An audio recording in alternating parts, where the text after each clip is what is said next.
program that promises to uplift our spirit and ignite our passion. They say that inspiration is a spark that can light a fire in our hearts. To share the words of wisdom and to motivate us further, let us hear from our very supportive and beautiful Manila City Vice Mayor, Angela Lechi Atienza. Let's give her a applause.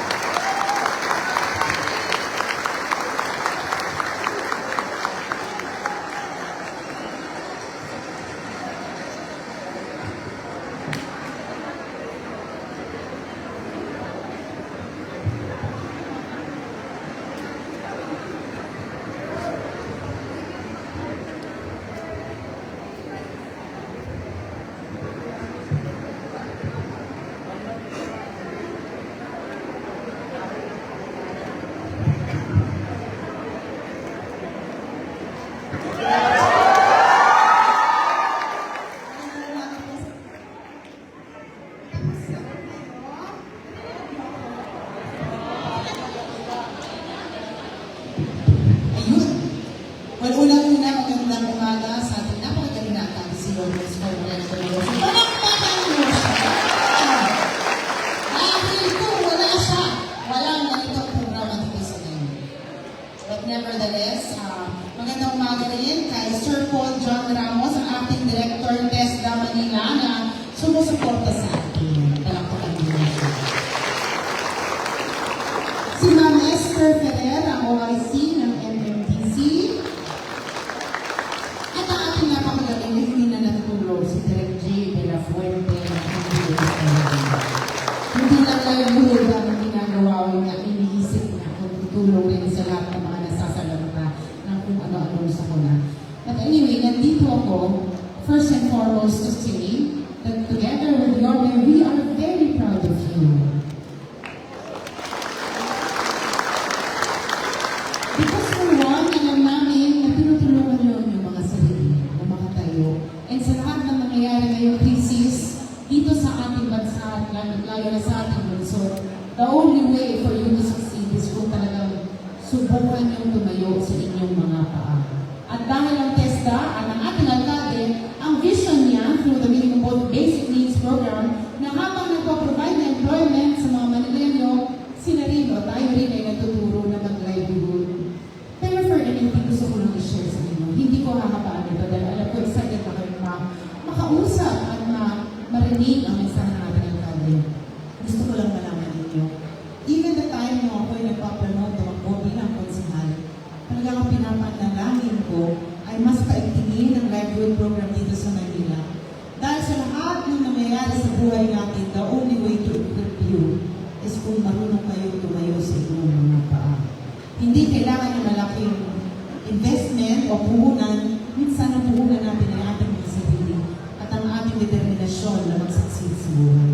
Kaya dahil dyan, palakpakan nyo ang inyong mga sarili sa pag-graduate nyo. Kahit sa mga puso puhunan para makatayo kayo sa inyong mga paa. But if there's anything really, ang pinaka-kinikilig ang aking puso dahil ang mga pinangako namin niyon ay lalo mga pinangako niya na taigtingin ang livelihood program dito sa Manila. Ngayon, nakikita nyo na ito ay isa sa katuparan na at tuloy-tuloy itong mangyayari dahil ganun kayo kamahal ni Yorme Isko Moreno. At bilang advocate ng livelihood, bilang vice-alkalde ng ating napakagaling na alkalde, bilang presiding officer, nakakaasa kayo na susuporta ako ng buong buo pagdating sa livelihood program ni Yorme Isko Moreno. Dahil ang gusto namin, balang araw, pagtapos na ang lahat ng ito, ligasiyan namin ang buhay niyo na nagsucceed dahil sa tulong ng gobyerno dito sa Manila. Maraming salamat po sa inyo lahat. At lagi kayong mag-ingat at sana nawala ko ninyong kayamanan kung ano man ang natutunan niyo ngayon dahil yan din ang susi para sa kayamanan ninyo balang araw. Maraming salamat. Manila!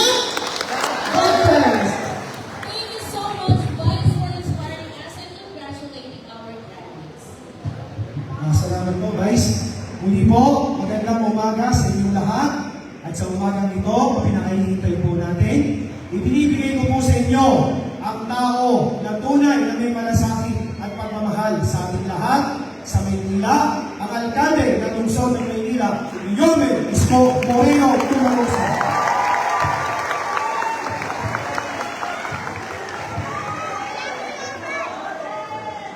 Hi!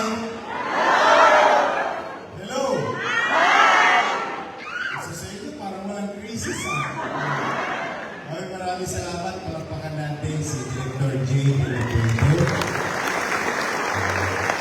At sa ng kanyang mga kasamahan, mga kasama namin naglilingkod sa taong bayan, ating MDSW family. At dito naman sa ating MMDC, ang ating minamahal na si Ma'am Esther Ferrer. At ang ating partner sa national government, no? Ang ating regional director, Ma'am Angelina Carion, na kasama natin ngayon naman si Mr. Paul John Ramos, ang acting district director ng TESDA Office, Manila. Ayan. At siyempre, yung Vice Mayor kung may asin pa. Pinakamagandang Vice Mayor sa buong Pilipinas. Siyempre, magaganda ang Manila niya. Katulad niyo. Mga asin pa. But I'm happy today. Teka muna. Paano kayo nakapunta rito sa Pedro Guevara? Sumakay kayo ng jeep? Sino sumakay ng jeep? Taas naman. Sino nakalibre? Okay. Masaya na ako. Basta tumama kayo sa programa ng gobyerno. Yun naman ay aking kinalulugod. Sa bawat matitikmang programa ng gobyerno para sa tao, at yun ay naramdaman ng tao. Yun po'y tagumpay. Maliit na tagumpay namin. At yun ang nagbibigay ng baterya sa akin na to keep on going. Tulad niyo, 735 individuals again will be properly equipped through skills that provided by the city government. Ibig sabihin, hindi natigil ang pamahalang lungsod kahit na may krisis, tayo ginagawa na bigyan ng mga tools, skills, yung mamamayan para na sa ganoon, sa oras ng medyo gumagaan na muli ang ekonomiya, ay yung mahanaping empleyado sa lungsod ng Maynila ay fit para doon sa partikular na task. Dito sa Maynila, lagi kong sinasabi nga na sa mga negosyante, sabi ko, welcome po kayo sa Maynila. Magaang magbukas ng negosyo sa Maynila dahil niluluwagan ko ang mga ilang kaalisyatunin upang sa lahat ng madaling panahon makapagbukas ng negosyo ang negosyante. Bakit? Ano ang dahilan? Dalawang bagay. Unang bagay, dahil gusto ko yung mga taga-Maynila magkaroon ng trabaho. Dahil ang trabaho ay bahagi ng pulisiya ng inyong lingkod under the NBN program. NBN, ibig sabihin, Minimum Basic Needs. Housing, education, healthcare, and jobs. Jobs creation. Pero ayoko naman mapapahiya na kapag inire-recommend ako yung mga taga-Maynila sa mga negosyong nagbubukas sa Maynila, gusto ko naman maalam yung ating mga future employees or even entrepreneur sa lungsod ng Maynila. In fact, yan ang lagi ko sinasabi sa mga negosyo. Sabi ko, pwede ba akong makisuyo sa inyo? Ako, pag magbubukas na kayo ng negosyo, naprobahan na ng gobyerno ng Maynila, ang pakiusap ko lang, hindi ko naman ipinipilit dahil ayoko naman pakialaman ang hanap buhay nila, Pero ang pinakikisuyo ko, kung po pwede sana, ang kunin ninyong trabahante, empleyado o kasama sa negosyo ay tagalungsod ng Maynila. Kaya today, ito yung isang patunay na patuloy na hindi titigil at mapipigilan ang ating pamahalang lungsod to fully equip our people for future endeavors. At yung iba nga sa inyo dyan, malamang, may konting na isubi, na itabi. Eh meron na kayong kaalaman. Ang duda ko, yung iba sa inyo maghahanap buhay. Yung iba sa inyo mamumuhunan. Ay yung iba sa inyo pupunta sa Mumbai. Bale. Ganda bali-bali mo to. Dahil sa kagustuhan ninyo gawin sa lalong madaling panahon ang bagay na natutunan ninyo sa pagiging entrepreneur. And I'm pretty sure some of you also, pagtapos ang araw na ito, mag-iikot na sa Maynila. Mag-a-apply na ng trabaho. And with the certification of TESDA and the city government, at least, matangos ang ilong ko na makapaglalakad at haharap sa mga negosyante na yung maghahanap ng trabaho sa Maynila, na taga Maynila, na produkto ng MMDC ay fully equipped and properly equipped. That is why I am proud of you. Mga PWDs,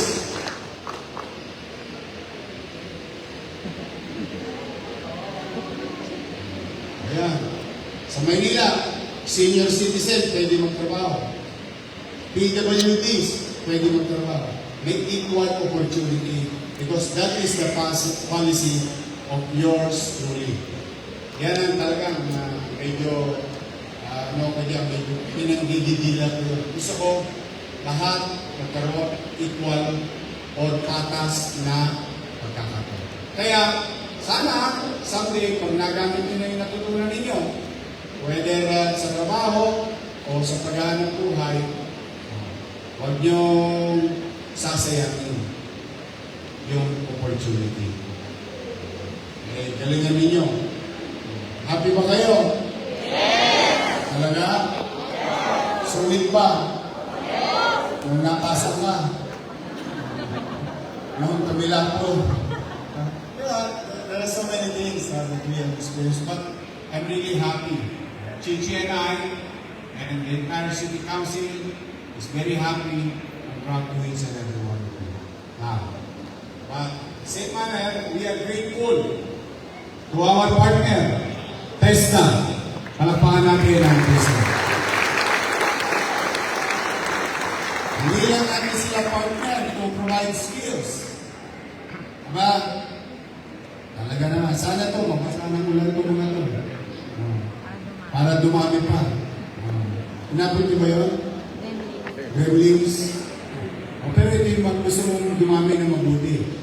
Sapagkat ang TESDA po hindi lang katulong ng Maynila at mga batang Maynila to provide skills and equipping our people. Sila po ay tumulong din sa atin. Humigit kumulang 1 milyon piso ang donation ng TESDA sa atin. Kung nakikita niyo yung mga gamit na yan, nakaraan, binigyan din tayo. O ngayon, binigyan tayo ulit. Narin ko nga, sana umulan naman yan. Para paglabas ni Jan, dumami siya. O yung iba dyan, magagamit naman natin saan? Palawak na ng palawak itong programa natin ito. Pati sa Boys Town, magsisimula na rin tayo magturo sa mga batang Maynila, tangan-tangan ng inyong pamahalang lungsod at pinangangalagaan ng ating Manila social welfare. Kaya sa inyo, sa mga magulang ninyo, ewan ko lang kung may jowa kayo. Meron? Sino ang walang jowa? Nasaan? Gusto niyo ayuda, jowa?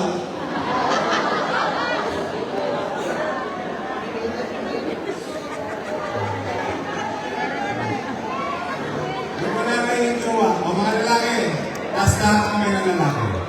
Taas natin ba? Okay, masyadong madali. Mahalang gata sa temper. Ang hirap ng buhay ngayon. But, kidding aside, pumanatag kayo.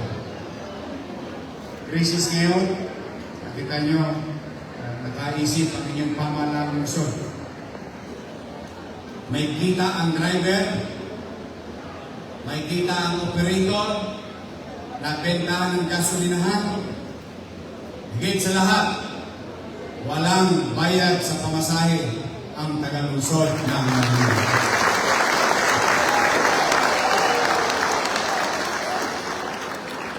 Now, yung ating mga nakisapi na mga driver, nasaan man sila ngayon? Samang kalsada na naglilingkod kasama ng pamahalang lungsod sa ating mamamayan. Pwede ba iparamdam natin sa kanila yung ating pasasalamat? Palakpakan natin ang pinakamalakas yung palakpak para sa mga driver ng Manila.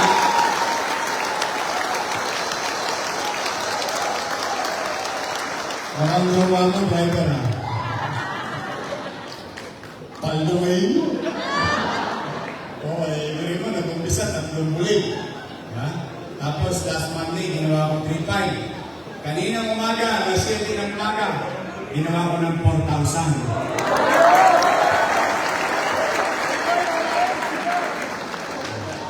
Kaya malamang, nakikita kita sa Santa Mesa mamaya. Baba sa Quirino. Gusto ko lang kasi ngayon, I want you to be proud of yourself because I am proud of you. And I'm really happy that good things will come to you later on, if not later on, in the near future. So for now, manatag kayo, I will do my best. Tandaan ninyo, nakaraos nga tayo ng pandemya eh. Anong pandemya? Dilag na mata mo, takot ka pa sa kalusugan mo. Tama ba? Nakatawid tayo. 8 buwan, walang nagutom sa Maynila noong panahon ng pandemya. Ngayon pa kaya, gas lang yan. Bumibili nga kami, Red Doors eh. Walang laban yan sa gin. Mas matapang ang gin, high octane. But kidding aside, we will survive. Lahat ng bagay may katapusan. Ganun din ang problema sa buhay. But for now, we, people, government, national and local, and private sector must come together. We must come together. Kailangan natin magbalikatan, mag-atangan, tulong-tulong. Because at the end of the day, nobody will come to our country and help Filipinos. Tayo lang, kapwa Pilipino, ang tutulong sa kapwa Pilipino.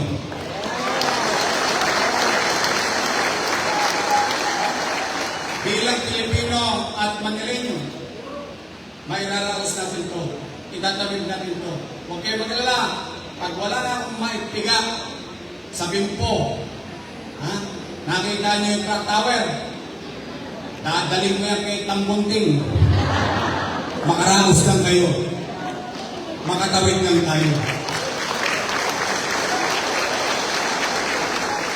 Manatag kayo, I will do my best. Ang gobyerno ng Maynila ay hindi perfecto. 10 ng aking mga kasama ako. Pero ito lang sigurado ko, may gobyerno sa lungsod ng Maynila. So for now, hold on. Kapit lang. Kumapit ka nga sa jowang yung niloloko ko. Crisis pa kaya? Nakatiis ka naman. Sa jowa mo, Puro pasakit ang binibigay sa'yo. May sister yan, jowa ko ba, nanagpasan ko. Tama ba? Ang sakit. Kaya tayo sa Maynila, chill-chill lang. Tuloys. So ulit, to your parents and family, to each and every one of you, congratulations. At pagpalain naman kayo ng buong Gapan. Sabay-sabay, Manila!